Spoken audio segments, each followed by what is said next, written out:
Pokračujte 17 kilometrů.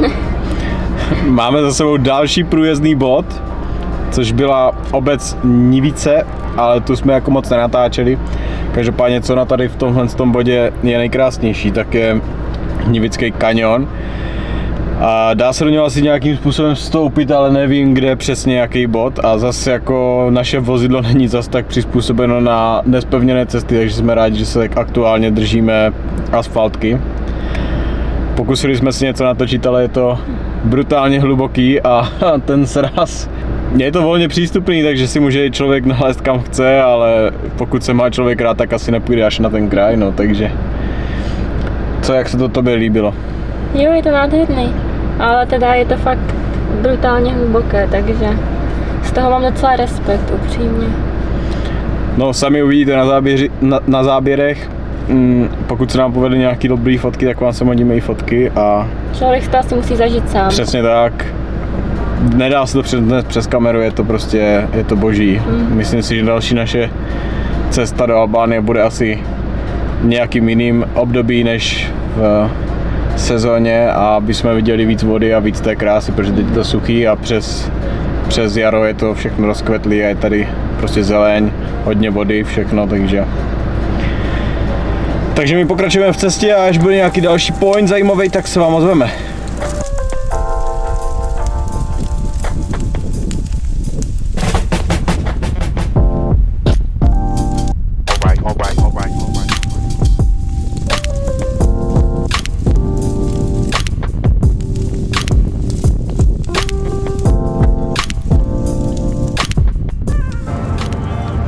Stále brázdíme krásné horské cesty, máme pořád hezkou asfaltku a myslím si, že se nacházíme na jednom z nejvyšších bodů tady v okolí určitě, protože když člověk koukne vedle, tak vidíte, že to, co je před náma, tak je totální masakr. Jsme opravdu někde vysoko v horách. Jako další dobrý point nejsou tady svodidla, takže pokud by nám selhaly brzdy, tak jedeme asi rovnou dolů. A hodím vám tam někde do videa, jak vysoko právě jsme. A prostě užívejte záběry.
Natáčím. Hello!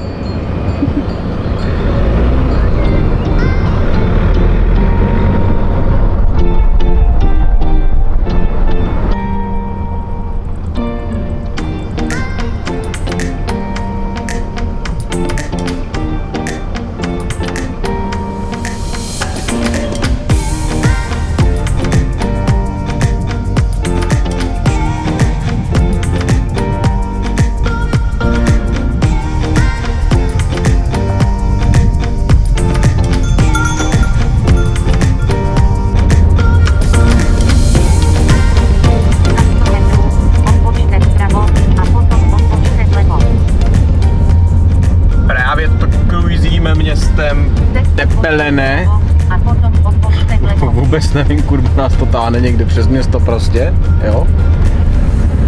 Aby jsme si asi nasáli tady tu atmosféru. Teď odbočte vlevo.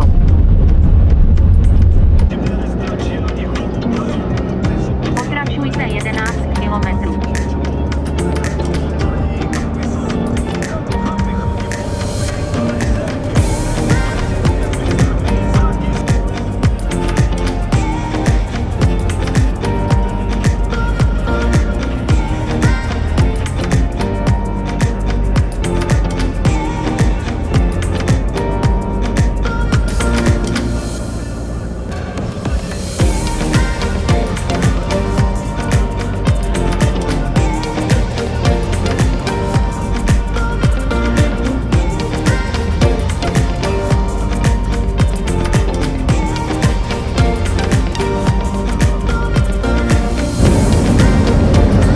Za 200 metrů odbočte doleva. Přijíždíme do Sarandy. Teplota nám stoupla na krásných 36 stupňů teplota vzduchu. Teď Odbočte doleva. uvidíme, jak vypadá větší město na Albánské riviéře.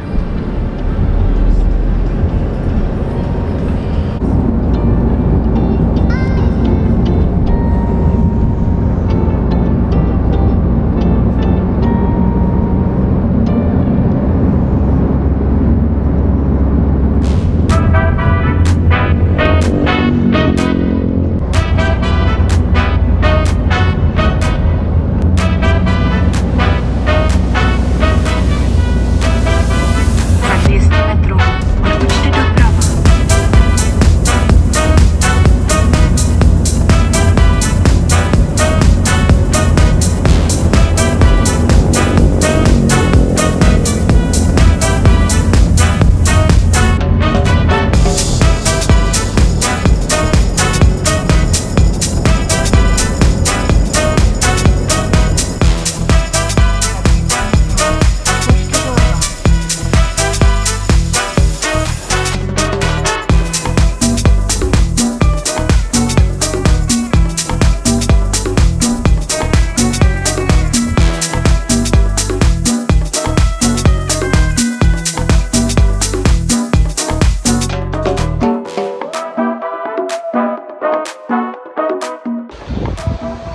Dorazili jsme do Sarandy, máme ubytování, takže tímto končí tohleto video. Pokud se vám video líbilo, tak nám dejte zpětnou vazbu lajkem, pokud byste chtěli vědět něco víc, tak nám dejte komentáře, potom když tak natočíme nějaký další video. A o našem pokračování v Albánii se budeme sdílet v dalších videích, takže čau.